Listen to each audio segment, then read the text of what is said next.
Good morning girls. Let us continue with the last session. જે આપણે last સેશનમાં જે પ્રેક્ટિકલ કર્યો હતો સેમ અત્યારે આપણે અહીંયા કન્ટિન્યુ કરીએ છીએ, right. In the last session I show you that how you can create a connection string for Oracle and S Q L. અત્યારનો જે પ્રેક્ટિકલ છે એની અંદર તમને ડેટા ફ્લો બતાવું છું. Drag execute SQL task from SSIS toolbox into a sequence container object. Edit the execute SQL task by double clicking the task icon, by right clicking the task icon and then clicking edit. આપણે switch થઈએ, આપણો existing project છે એ જ open છે જ્યાં આપણે ગઈકાલે last સેશનમાં કનેક્શન મેનેજરમાં જે કનેક્શન ક્રિએટ કર્યા હતા, રાઈટ. એમાં આપણે execute SQL task drag and drop કરવાનો છે. First I will take sequence container in it. Sequence container આપણે પ્લેસ કરી દીધું, right. Now execute SQL task, place this inside it. Now double click અને તમને અહીંયાથી એનું એડિટર ઓપન થયેલું દેખાશે. Let me repeat. Drag execute SQL task from SSIS toolbox into a sequence object. Edit the SQL task by double clicking the task icon or by right clicking the task icon. Then click edit. Change the connection property to use this connection.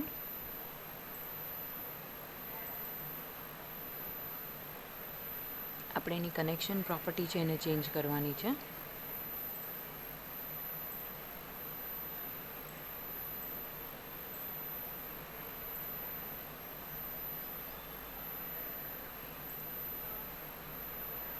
In the SQL statement property, of the execute SQL task editor dialog box, type the following trunket table emp1. આપણે જે લીધું છે એ table છે DBO, right. DBO.emp1. એટલે આપણે અહીંયા STGની જગ્યાએ શું કરી દઈશું? DBO કરી દઈશું. DBO emp1. I repeat, આપણે TK463DW_ODBC કનેક્શન છે કનેક્શન પ્રોપર્ટીમાં ચેન્જ કરાવીએ છીએ. કનેક્શન પ્રોપર્ટી અને ક્લિક કરો, ન્યૂ કનેક્શન, અને એમાં તમને દેખાશે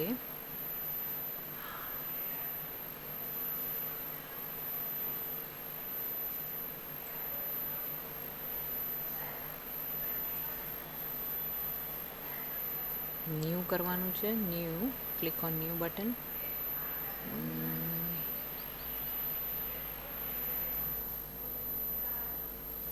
કેન્સલ, સોરી. આ રહ્યું આપણું એક્ઝિસ્ટિંગ છે જેને આપણે લઈએ છીએ. ઓકે. અને SQL server, source type, direct input, આ બધું આપણે એઝ ઇટ ઇઝ રાખશું. એસક્યુએલ સ્ટેટમેન્ટ છે એની અંદર આપણે આ જે ક્વેરી છે એ લખી નાખશું.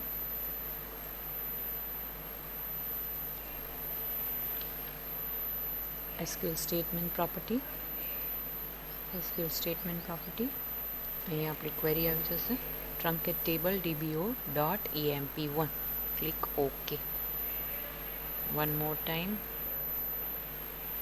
click OK on the execute task editor box. Right click the SQL task, click rename and type trunket table. આ જે છે એને પણ બદલીએ છે.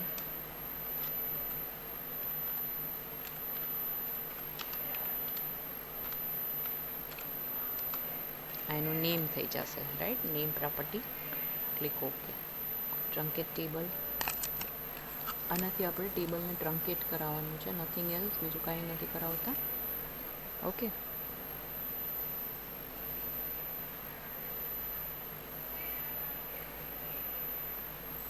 Next, drag a data flow task from SSIS toolbox into sequence container object. Rename the data flow task, insert EMP. Data flow task લઈએ છીએ અહીંયાથી, ડ્રેગ એન્ડ ડ્રોપ, રીનેમ કરી દઈએ અને એડિટ. રીનેમ કરવા માટે જસ્ટ તમે અહીંયાથી ચેન્જ કરાવી શકો એની નેમ પ્રોપર્ટી.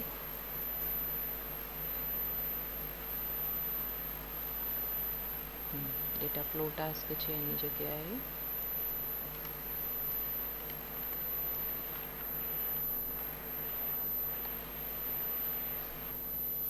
ઇન્સર્ટ EMP આ એનું નામ થઈ ગયું. રાઈટ, તમે કંટ્રોલ ફ્લોમાં જશો તો તમને ઇન્સર્ટ EMP દેખાશે. Drag the output arrow from the truncate table to STGEMP ની જગ્યાએ આપણે insert EMP રાખ્યું છે. Right, onto the data flow task name insert EMP. એટલે આ જે છે એમાંથી આ એરો છે એને આપણે અહીંયા ટચ કરી દેવાનું છે. ઓકે, એટલે આ ફ્લો થઈ ગયો આપણો. Next, step number 11, double click the insert EMP data flow task. This will open the data flow tab in the SSIS toolbox. Drag ODBC source located under other sources onto the data flow workspace. આના ઉપર double click કરો. અહીંયાથી તમારે source assistant છે એને drag અને drop કરવાનું છે. રિપીટ કરીએ આપણે. Double click this will open the data flow tab in the toolbox. ODBC source located under other sources.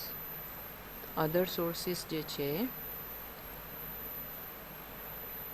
આ અધર સોર્सेस છે એમાંથી આપણે ODBC સોર્સ છે એને ડ્રેગ અને ડ્રોપ કરવાનું છે. રાઈટ, આઈ રિપીટ, ODBC સોર્સને આપણે ડ્રેગ અને ડ્રોપ કરવાનું છે. ક્યાંથી લેશો? અધર સોર્સેસમાંથી. Right click and edit to open the ODBC source editor dialog box. અને રાઇટ ક્લિક કરો અને એડિટ, એટલે એનું અહીંયા તમને નવો ડાયલોગ બોક્સ દેખાશે. તમારે અહીંયા કનેક્શન મેનેજર છે એ ચેન્જ કરવાનું છે. રાઈટ, આપણે ઓરેકલ ડેટાબેઝ લેવાના છીએ એટલે અહીંયા myora.abc.scot ઓકે કરી દઉં છું. Data access mode is table name. અહીંયા ટેબલનું નામ આપણે સિલેક્ટ કરવાનું છે. Loading, this will show you the list of all the tables available in Oracle. See, આ બધા ઓરેકલના ટેબલ છે. Now you go to Scott employee. Here it is, Scott employee. Right, આપણા steps correct હશે તો આ definitely you will get the name of all these tables in this drop down list. Right, preview તમે જોઈ શકો. આ preview છે, આપણી પાસે જે ઓરેકલનું ટેબલ છે એનું પ્રીવ્યૂ છે અહીંયા. Right, now click on columns, એટલે અહીંયા બધી કોલમ્સ દેખાશે. ફાઇન, આ બધી કોલમ્સ આવી ગઈ. The columns of EMP table. Connection manager આપણે આ લઈ લીધું. આ step is done. Click OK, rename the ODBC stores to EMP in the SSIS toolbox. Drag the ODBC destination object.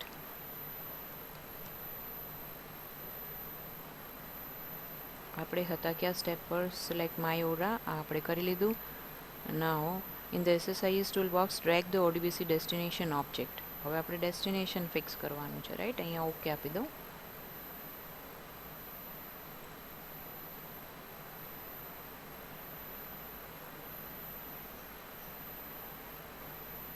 Now other destination, એમાંથી તમારે લેવાનું છે ODBC ડેસ્ટિનેશન.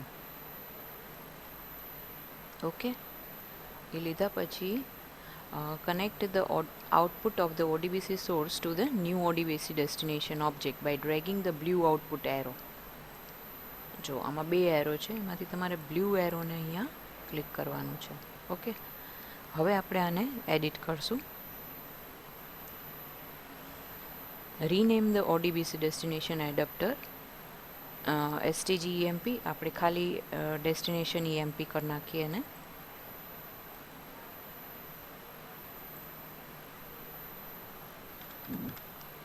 dest EMP, અને આ છે આપણું source EMP. source EMP, right, source EMP to dest EMP. double click STGEMP to display the ODBC destination editor. set the ODBC connection manager. હવે આને આપણે ડબલ ક્લિક કરશું એટલે તમને પહેલાં જેવું જ બોક્સ આવશે. તો હવે અહીંયા આપણી કનેક્શન મેનેજર બરાબર છે, આપણે ડેટા ક્યાં મૂવ કરો છો, where you want to move your data, right, you want to move your data from Oracle to SQL. So in the first dialog box for ODBC source, we selected my Aura, and here this is your destination. So here I have selected MySQL connection ABC, SQL સાથેની connectivity. Now where you want to move your data, તો અહીંયા click કરશો, you will get the name of table which is available in your TK460 ABC, right? EMP1 આપણે create કર્યું હતું, એટલે અહીંયા એક જ ટેબલ નેમ બતાવે છે. નાવ વ્યૂ એક્ઝિસ્ટિંગ ડેટાના ઉપર ક્લિક કરો તો તમારી પાસે આ ડેટાનું લિસ્ટ આવશે. Close. Now you can click on mappings. Mappings એટલે these are the name of columns of your source table, right? જ્યાંથી તમે ઇનપુટ લેવાના છો, મીન્સ એક્સ્ટ્રેક્ટ કરવાના છો ડેટા, એના કોલમનું નેમ છે. And here you can see the arrow pointing to the column which is available in your destination table, right? તો એનું મેપિંગ કહેવાય. તો મેપ થઈ ગઈ, બધી જ કોલમ આપણને પ્રોપરલી મેપ થાય છે. Click okay. બી ડિફાઇન થઈ ગયા. નાવ એન્ડ આવી ગયું છે હવે, right? On the mapping tab of the ODBC destination editor, check to make sure that all destination columns are mapped to input columns. Click OK. Now execute the package and observe the execution to confirm successful completion of this exercise. હવે execute કરવા માટે you can see the green arrow here.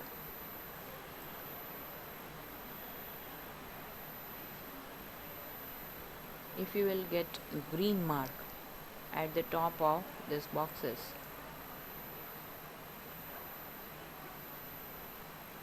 then successful movement of data is done. See, this both are green now, green mark, it is showing green mark, એટલે કે આપણી 19 rose છે આપણા source ટેબલમાંથી destination ટેબલની અંદર properly move થઈ ગઈ છે. Now switch to your management studio, right? એમાં આપણે જે ટેબલની વાત કરતા હતા એ આ હતું, આની અંદર મૂવ કર્યું છે, આ આપણે ક્રિએટ કરાયું હતું, રાઈટ? હવે એની રોઝને ફેચ કરાવો.